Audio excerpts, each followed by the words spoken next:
Cek cek cek. Hello Enjoiners, bertemu lagi bersama saya Fahmi yang sangat meresahkan. Kali ini Sobat Senja akan membahas sebuah film yang tentunya sangat menarik yang berjudul Crow Zero 2. Di mana film ini adalah film yang menceritakan sujuran baku hantam bersama sekolah Hausen. Penasaran? Ayo kita langsung saja ke ceritanya.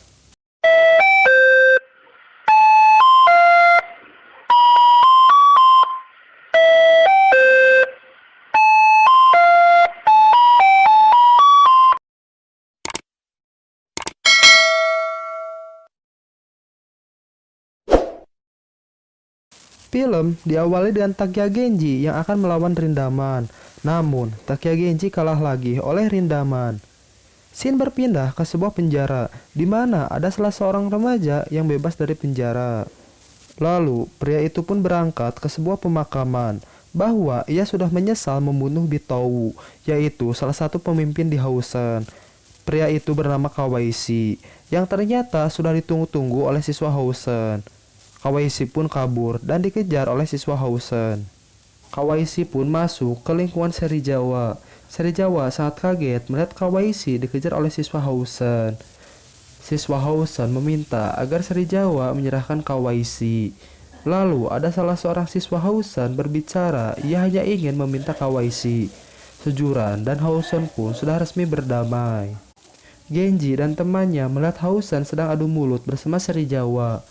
Genji tanpa basa-basi menghajar siswa Hausen yang membuat perjanjian itu gagal karena Genji telah melanggarnya, yang berarti Sujuran dan Hausen akan tawuran lagi. Serizawa pun memberitahu Genji bahwa Hausen dan Sujuran akan bertarung lagi. Dan diceritakan 2 tahun lalu Hausen dan Sujuran tawuran, di mana itu adalah saat Kawaishi membunuh pemimpin Hausen yaitu Bitowu. Kawaishi membunuh Bitowu dengan menusuknya di bagian perut sehingga Bitowu pun tewas, yang sekarang nama Bitowu hanya menjadi seorang legenda di Hausen. Genji juga diberitahu oleh penjual di sebuah bar bahwa siapapun tidak boleh merusak perjanjian itu. Akhirnya Luka pun datang dan memberitahu Genji bahwa Ken kangen kepada Genji. Scene berpindah kepada Kawaishi, ia mendatangi bos Yakuza karena Kawaishi adalah teman dekat Ken. Kita berpindah kepada Hausen yang sedang mengadakan rapat karena Genji telah melanggar perjanjian itu bahwa mereka akan melakukan balas dendam.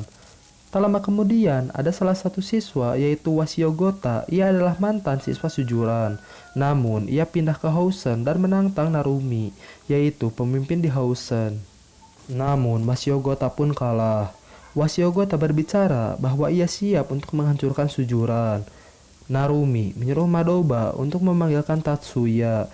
Tatsuya adalah adik Bitowu. Sedangkan Serizawa ia hanya bermain. Tak lama kemudian Genji pun datang dan membahas persoalan Sujuran dan Hausen, bahwa GPS dan Serizawa terlibat dalam masalah ini. Menurut Genji, ia tidak butuh bantuan Serizawa. Tokyo memberitahunya bahwa Genji tidak boleh menganggap remeh Hausen. Scene berpindah kepada Hausen yang sedang berlatih. Tak lama kemudian Tatsuya pun datang. Narumi mengajaknya untuk balas dendam atas kematian kakaknya. Namun Tatsuya malah meremehkan Hausen, yang membuat anggota Hausen marah kepadanya. Narumi menyuruh anggotanya untuk bersiap-siap menyerang Sujuran. Kawaishi pun ia mencari alamat Ken. Akhirnya ia menemukan Ken. Ternyata Ken sekarang bekerja di sebuah bengkel pembuatan mesin kapal. Mereka berdua pun saling bernostalgia menceritakan tentang masa lalunya di Sujuran. Kawaishi ia saat menyesal sudah membunuh Bitowu karena Kawaishi ingin melihat Sujuran menang. Tapi menurut Ken lebih baik ia kalah, yang membuat Kawaishi pun marah kepada Ken. Kawaishi pun pergi. Keesokannya, Makise dengan teriak-teriak ia merekrut anggota baru untuk bergabung bersama GPS. Namun, ada salah satu seorang siswa yang meledeknya sehingga Makise menghajar orang itu. Makise pun menerima sebuah telepon dari Kyokorin bahwa Kyokorin mengajaknya besok untuk berkencan di tepi sungai. Genji pun pulang ke rumahnya. Ayahnya mengenalkan nyokap barunya kepada Genji. Keesokannya, Mikami Brother mengajak Tsumoto untuk bergabung dengan GPS. Lalu Mikami Brother juga ia memberikan lem super kepada Tokyo agar Tokyo cepat sembuh. Sedangkan Makise, ia dengan tergesa-gesa membeli sebuah kondom. Scene berpindah kepada Genji yang sedang membahas rencana sujuran ke depannya. Tak lama kemudian, Chuta pun datang bahwa Makise telah hilang. Kita diperlihatkan Makise yang sedang membuat sebuah jebakan ular dan bertemu dengan Kyokorin dan mengajaknya untuk jalan-jalan. Mikami Brother dan Chuta hanya bisa melihat Makise yang sedang berkencan dengan Kyokorin. Makise menyuruh Kyokorin untuk duduk.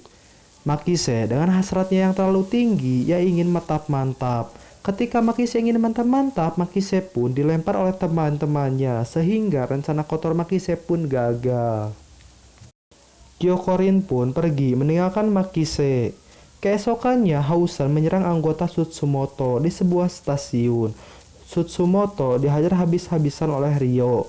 Karena kalah jumlah, Sutsumoto pun kalah. Tokaji juga ia diserang dan dihajar habis-habisan oleh Hausen. Makise dan kawan-kawan juga ia dihajar oleh anggota Hausen. Meski mereka berempat, mereka mampu menghajar habis-habisan siswa Hausen. Karena Washigota kalah oleh sujuran, ia mengeluarkan sebuah pisau dan ingin menusukkannya kepada Makise. Namun, ia disegah oleh Narumi. Narumi pun memarahi Washio karena Washigota bukan lelaki sejati. Akhirnya, Makise pun menghajar Narumi. Namun, Makise kalah oleh Narumi. Narumi juga berpesan kepada Makise bahwa Narumi ingin sekali bertarung dengan pemimpin sujuran. Keesokan paginya, Genji mengetahui bahwa anggota Hausen telah menghajar habis-habisan siswa sujuran. Menurut Izaki, jika mereka menangkap Genji, maka sujuran pun tamat. Jika sujuran diam terus, maka sujuran akan hancur. Sedangkan Serizawa dan temannya, ia membicarakan Sutsumoto. Karena Sutsumoto mesti dirawat selama 3 bulan di rumah sakit. Tokyo pun memberitahu Serizawa bahwa Ryo yang telah menghabisi Sutsumoto. Tak lama kemudian, Izaki pun datang. Ia mengajak Serizawa untuk bertarung. Jika Serizawa kalah, maka Serizawa harus masuk ke GPS. Mereka berdua pun bertarung. Namun, Izaki tetap saja kalah oleh Serizawa. Sedangkan Kawaishi, ia datang kepada bos Yakuza. Ia memohon untuk bergabung bersama Yakuza. Kawaishi pun didatangi oleh ketiga anggota Yakuza. Jika ia mau bergabung, maka Kawaishi harus membunuh bos Yakuza Ryu Sekai, yaitu ayah Takia Genji. Karena Yakuza Ryu Sekai adalah saingan mereka. Sedangkan Genji, ia mabuk di sebuah bar sambil melihat pertunjukan Luka. Luka menyuruh Genji untuk tidak minum terlalu banyak. Genji pun dipanggil oleh temannya bahwa ayahnya sudah menunggunya. Ayahnya memarahi Genji karena Genji tidak bisa menyatukan sujuran. Apalagi jika Genji menjadi bos Yakuza. Ayahnya menyuruh Genji untuk memukulnya, namun Genji tetap saja kalah oleh ayahnya. Di sini ayahnya Genji mengajari Genji agar tidak selalu emosional. Jangan mau membabi buta ketika bertarung. Genji hanya bisa terdiam. Tak lama kemudian Luka pun datang menghampiri Genji. Dan Genji pun pergi meninggalkan Luka dan bertemu dengan Narumi. Karena Narumi telah meminjamkan kriketnya. Namun mereka berdua tidak saling kenal. Ayahnya Genji pun ditembak beberapa kali oleh Kawaishi sehingga ia koma.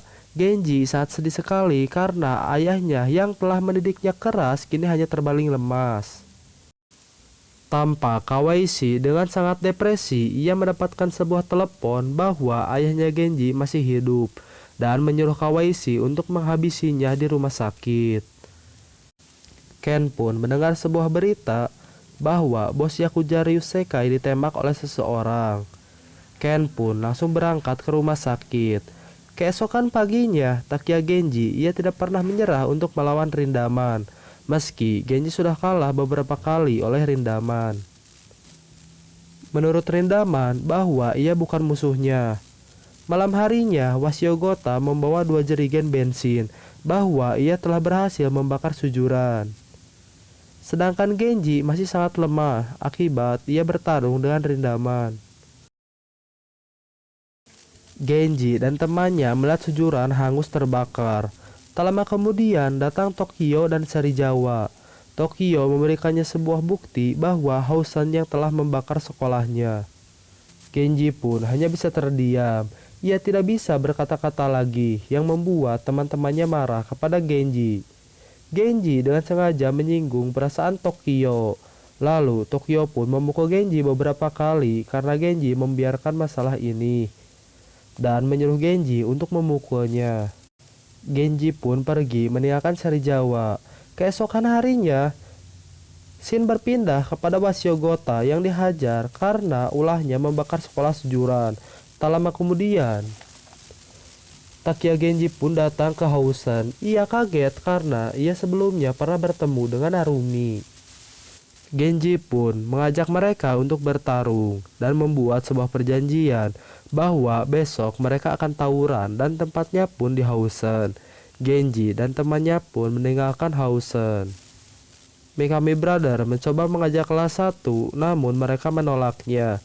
Tak lama kemudian mereka mendengar suara di sebuah speaker. Semua yang di Sujuran mendengarkan bahwa itu adalah suara Genji. Genji pun menceritakan semua kisah hidupnya dan memberitahu mereka bahwa Genji akan menyerang Hausen. Namun Genji meminta agar semua ikut bersatu melawan Hausen. Izaki juga ia meminta agar kelas 1 datang. Sedangkan si Kawaishi datang ke rumah sakit, ia dengan terburu-buru ingin menembak ayahnya Genji. Namun tak lama kemudian Ken pun datang dan menjaga ayahnya Genji dari serangan Kawaishi. Ken dengan habis-habisan ia memarahi Kawaishi agar ia sadar atas perbuatannya. Namun dari belakang Kawaishi ia ditodong oleh anak buah ayahnya Genji. Ken dengan memohon ia agar meminta mereka tidak menembak Kawaishi. Dan salah satu dari mereka mengetahui bahwa Ken adalah anggota Yakuza. Tak lama kemudian ayahnya Genji pun tersadar. Ia berbicara bahwa Ken telah menyelamatkannya dan menyuruh anak buahnya untuk melepaskan mereka berdua. Keesokannya mereka berdiskusi bahwa mereka masih kekurangan anggota. Namun kelas 1 tidak akan ikut tawuran. Chuta mengajak Genji untuk segera berangkat. Namun Genji menyuruh mereka untuk pulang saja karena menurutnya ia akan kalah karena kekurangan anggota. Dan Genji pun berbicara kepada mereka semua bahwa GPS bubar. Genji pun pergi meninggalkan GPS. Izaki pun berbicara kepada Makise bahwa Genji adalah orang yang tidak pernah lari dari masalah. Izaki menyuruh mereka semua untuk bersiap-siap. Serizawa pun bersiap-siap karena ia tak mungkin membiarkan Genji menyerang sendirian. Takia Genji pun sampai di lapangan Hausen. Ia melihat banyak sekali siswa Hausen. Narumi pun berbicara kepada Genji apakah ini sebuah lelucon. Namun menurut Genji ia sendiri pun sudah cukup melawan mereka semua. Benar saja Genji melawan mereka semua dengan sendirian.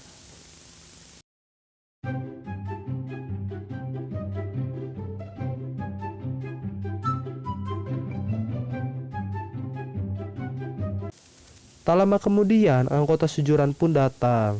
Serizawa pun datang untuk melawan Hausen. GPS dan Serizawa pun resmi bergabung, meskipun mereka semua masih kalah jumlah oleh Hausen. Di sini Genji semakin semangat untuk melawan mereka semua. Narumi pun berteriak kepada Genji bahwa ia akan menunggunya di puncak dan mengajaknya untuk Baiwan. Tawuran pun dimulai.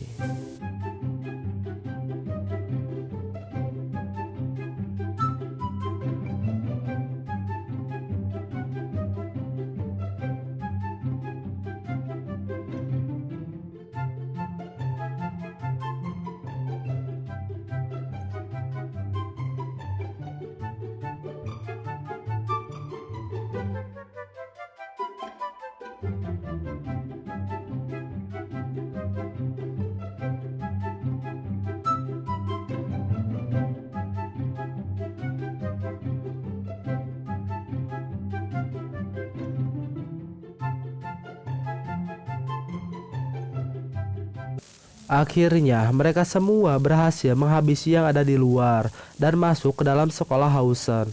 Nampak siswa Hausen semakin banyak berdatangan untuk melawan Sujuran. Mikami Brother menyuruh Genji untuk segera naik ke atas. Makise meskipun ia bermuka tua, namun kekuatannya sangat kuat. Makise pun bertemu dengan Narumi di sebuah kelas. Mereka berdua akhirnya bertarung. Genji pun melihat siswa Hausen semakin banyak. Tokaji menyuruh Genji untuk segera naik ke puncak. Tampak siswa Hausen semakin banyak berdatangan. Sedangkan Makise sudah babak belur bertarung dengan Narumi. Namun akhirnya Makise pun kalah oleh Narumi. Tokyo pun ia dihajar oleh beberapa siswa Hausen sehingga kepalanya pun terbentur kembali. Ia langsung saja menyemprotkan lem pemberian dari Mikami Brother dan Tokyo pun tersadar kembali. Menurutnya ia tak mungkin sembuh hanya menggunakan lem. Genji pun terus naik ke puncak, namun jalan buntu karena terhalang oleh tumpukan kursi. Sedangkan Madoba ia bertarung 1 lawan 1 dengan Izaki. Anak Sujuran memberitahu bahwa jalan sudah bisa dilalui. Izaki menyuruh Genji untuk segera ke puncak. Ketika Genji dan Serizawa ke puncak, mereka berdua dicegat oleh Urushibara Ryo. Serizawa sadar bahwa ia yang telah membuat Tsutsimoto masuk ke rumah sakit. Menurut Ryo, yang boleh lewat hanya orang yang sudah mengalahkan Serizawa. Genji pun pergi ke puncak. Genji melihat Narumi sudah menunggunya. Mereka berdua pun bertarung. Dan semua anggota Sujuran sudah berhasil mengalahkan Hausen. Tinggal Genji dan Serizawa yang masih bertarung. Ryo pun meremehkan Serizawa bahwa menurutnya Serizawa sangat lemah. Serizawa dengan menggunakan tendangan ciri khasnya, ia berhasil mengalahkan Ryo hanya dengan 1 tendangan saja. Sedangkan Takia Genji ia masih bertarung. Tak lama kemudian dari belakang datang Wasio Gota dengan membawa pisau. Namun Tatsuya berhasil mencegahnya. Narumi nampak sangat marah kepada Wasio. Akhirnya mereka berdua pun melanjutkan pertarungan. Dan pertarungan pun dimenangkan oleh Takia Genji. Akhirnya mereka semua pulang dengan sangat bahagia. Nampak Wasio Gota masuk lagi ke Sujuran. Di akhir film, di mana ini adalah hari terakhir mereka sekolah. Sedangkan Genji, ia akan bersiap-siap untuk melawan Rindaman. Mereka berdua pun bertarung. Genji pun berhasil membuat Rindaman jatuh. Dan film pun selesai.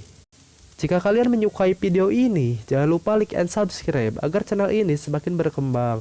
Dan jangan lupa juga nyalakan loncengnya agar kalian selalu mendapatkan notifikasi terbaru dari channel ini. Enjoy!